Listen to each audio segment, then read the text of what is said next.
Hi everybody, this is Taylor Ricketts. I'm the director of the Gund Institute here at the University of Vermont, and I really wish I could be there, but right now I'm at a meeting of a research group on pollinator conservation and economic value, so I couldn't really skip that to be here in good conscience.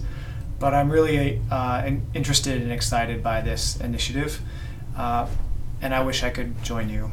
Pollinators are so important to the natural ecosystems in the world, but also to our food systems as well. I think many of you know that pollinators improve yields for about 2/3 of crops, the major ones in the world, and that's worth easily hundreds of billions of dollars per year. Many of those crops are grown here in Vermont, so the value touches down here as well. And it's never ceasing to amaze me, these amazing little creatures that go so unnoticed are so valuable to farmers and our diets and our food system in general. The worry, of course, is that they're declining, and there's lots of news about honeybee decline, colony collapse disorder, and so forth.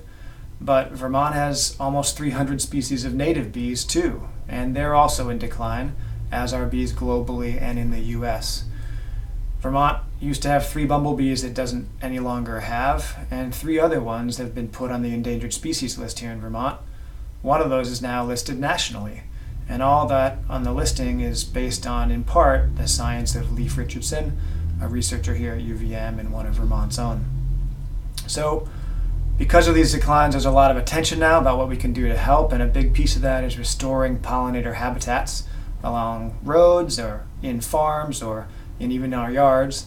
And now there's a new place to do that, and that's the topic of this meeting, in solar sites. And this idea makes so much sense to me. It's compatible with solar installations. Those installations are often located near agricultural lands where those pollinators can actually have an impact.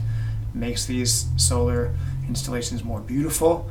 So I really think it's a threefer, potentially, for renewable energy, sustainable food, and conservation of native species. So that's why the Gund has been helping to drive this ahead with Energy Action Network and Audubon and Minnesota colleagues and others. Our role has been to help define what constitutes pollinator-friendly solar in Vermont, to adjust those guidelines for our state, and we hope to study the impacts of these plantings on bees and pollinators otherwise and on crops.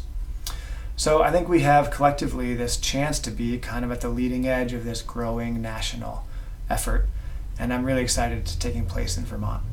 So again, sorry I can't be there. Thanks to all of you for participating and for those especially leading the effort, like Linda and Rob and Tony and Mike and the Gund team of pollination experts led by Melanie Casnell.